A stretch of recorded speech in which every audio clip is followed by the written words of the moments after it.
Welcome to civil service study. Welcome back. UPSC civil सेवा के साथ साथ उत्तर प्रदेश पीसीएस प्रारंभिक परीक्षा की भी टेस्ट सीरीज चल रही है। देखिए, इसकी फॉर्म भरने की जो एग्ज़ाम डेट है, जो फ़ीस देने की, वो 18 मई है और 21 मई है अंतिम फॉर्म सबमिशन की। तो जिन विद्यार्थियों को भी अप्लाई और करना है और जिन्होंने नहीं किया है तो वो कर सकते हैं। तो चलिए स्टार्ट करते हैं। इसके 34 टेस्ट कंप्लीट हो गए थे। यह है टेस्ट नंबर 35। इंपॉर्टेंट होंगे प्रश्न, साइंस के प्रश्नों पर फोकस करेंगे इस टेस्ट में। तो आज हो गई है 16 मई 2020 और देखते हैं क्वेश्चन नंबर 1 क्या है। तो क्वेश्चन नंबर 1 है, निम्नलिखित में से किसके प्रयोग के द्वारा किसी वस्तु का ताप एक निश्चित बिंदु तक बनाए रखा जाता है। किसका प्रयोग करके किसी वस्तु का ताप एक निश्चित बिंदु तक बनाए रखा जा सकता है? थर्मोस्टेट का प्रयोग करके।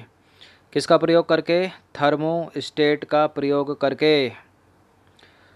तो देखिए, थर्मोस्टेट के द्वारा किसी वस्तु का ताप एक निश्चित बिंदु तक बनाए रखा जाता है और इस फेरोमीटर के द्वारा गोलीय तल की वक्रता की त्रिज्या ज्ञात की जाती है इसके द्वारा। और सूर्य की किरणों की तीव्रता का निर्धारण करने वाला उपकरण जो है वो एक्टीमीटर है। कौन सा है? एक्टियोमीटर है। ये जो दे रखा है ना, एक्टियोमीटर। तो एक्टियोमीटर से क्या होता है? सूर्य किरणों की तीव्रता का निर्धारण। और विस्कोमीटर के द्वारा द्रवों की श्यानता ज्ञात की जाती है। विस्कोमीटर के द्वारा द्रवों की श्यानता ज्ञात की जाती है। चलिए अगला प्रश्न देखते हैं। निम्नलिखित कथनों पर विचार कीजिए। 2 स्टेटमेंट है यहाँ पर, बताना कि कौन सा सही है। साइटोट्रॉन के द्वारा कृत्रिम मौसम उत्पन्न किया जाता है और क्रोनोमीटर के द्वारा हृदय गति की जांच की जाती है। देखिए, क्रोनोमीटर तो जलयान वगैरह से संबंधित है ना। हृदय की गति की जांच तो उससे की जाती है ना, इलेक्ट्रोकार्डियोग्राफ से या कार्डियोग्राफ। तो इसमें पहला वाला करेक्ट है, दूसरा गलत है। तो इसका आंसर क्या हो जाएगा? Option number A. तो देखिए, साइटोट्रॉन के द्वारा कृत्रिम मौसम उत्पन्न किया जाता है और क्रोनोमीटर जलयान में लगा होता है, इससे सही समय का पता लगता है। कार्डियोग्राफ के द्वारा हृदय की गति की जांच की जाती है, इसे इलेक्ट्रोकार्डियोग्राम भी कहते हैं। तो कार्डियोग्राम के द्वारा, कार्डियोग्राम, इसको देखते हैं कार्डियोग्राफ पे। तो कार्डियोग्राम के द्वारा हृदय की गति की जांच की जाती है, इसे इलेक्ट्रोकार्डियोग्राम भी कहा जाता है। ईसीजी, ईसीजी बोलते हैं इसको, इलेक्ट्रोकार्डियोग्राम। तो देखते हैं कार्डियोग्राफ पर। क्वेश्चन नंबर 3 है, तारों का रंग पृष्ठ तनाव द्वारा निर्धारित होता है। जिन तारों का पृष्ठ ताप अपेक्षाकृत निम्न होता है वह किस रंग के दिखाई देते हैं?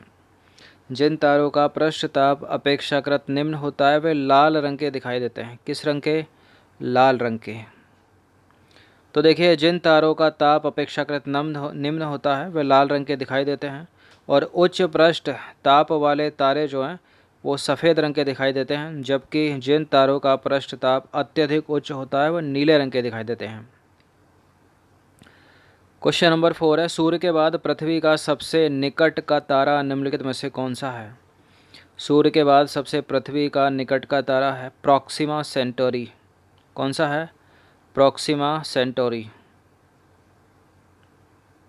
तो देखिए, प्रॉक्सिमा सेंटोरी सूर्य के बाद पृथ्वी का सबसे निकट तारा है, जो पृथ्वी से लगभग 4.22 प्रकाश वर्ष की दूरी पर है। क्वेश्चन नंबर 5 है, ध्रुव तारा निम्नलिखित में से किस तारा समूह का सदस्य है?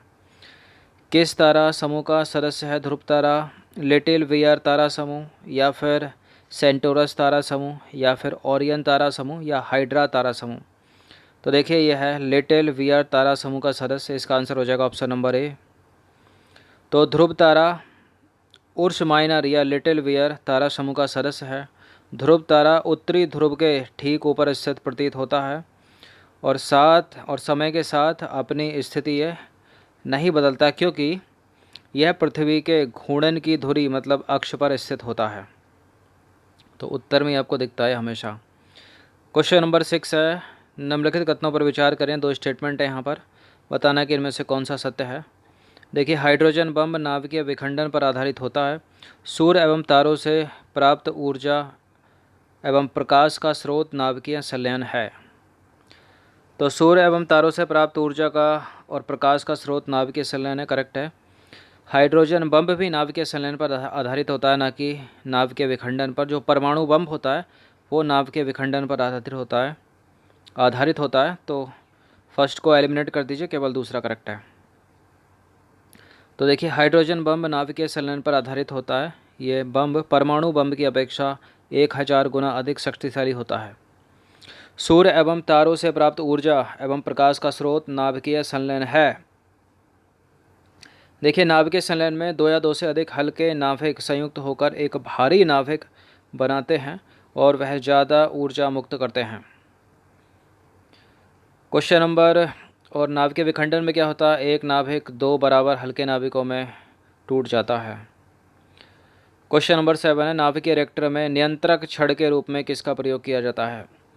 नाभिकीय रिएक्टरों में नियंत्रक छड़ों के रूप में किसका उपयोग किया जाता है? ये मोस्ट इम्पोर्टेंट है, एक तरह से मॉडरेटर का काम करती है ये। तो क्या होता है नाभिकीय रिएक्टरों में? मॉडरेटर कौन है? यूरेनियम 235, भारी जल या ग्रेफाइट, कैडमियम या बोरॉन, या फिर इनमें से कोई नहीं।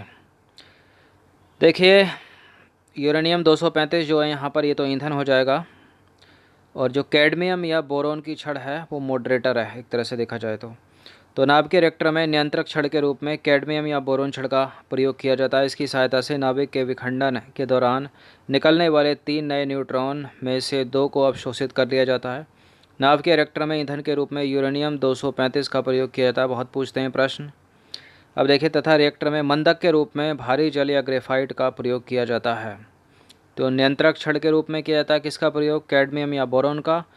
और भारी जल या ग्रेफाइट का उपयोग मंदक के रूप में किया जाता है, याद रखिएगा। क्वेश्चन नंबर 8 है, निम्नलिखित कथनों पर विचार करें। 2 स्टेटमेंट है यहाँ पर। एक आदर्श तरल की श्यानता 0 होती है और ताप बढ़ाने पर द्रवों की श्यानता बढ़ जाती है, परंतु गैसों की घट जाती है। देखिए, ताप बढ़ाने पर द्रवों का जो श्यानपन है, जिसको बोलते हैं विस्कोसिटी, वो कम होती है, बढ़ती नहीं है। विस्कोसिटी जैसे लाइक क्या है विस्कोसिटी? देखिए, आप मान लीजिए सरसों तेल आपने मार्केट से ख़रीदा, तो वो काफ़ी गाढ़ा होता है। जब उसको आप गर्म करते हैं फ्राई पैन में, तो क्या होता है, वो हल्का सा उड़ने भी लगता है वो, और एकदम बिल्कुल लाइट हो जाता है, पतला होता है। तो इसी को बोलते हैं विस्कोसिटी। तो आपने गर्म किया तो उसका श्यानपन बोलते हैं उसको। तो गाढ़े से क्या हो गया, वो लाइट हो गया। तो दूसरा वाला गलत हो जाएगा ना, पहला वाला करेक्ट है।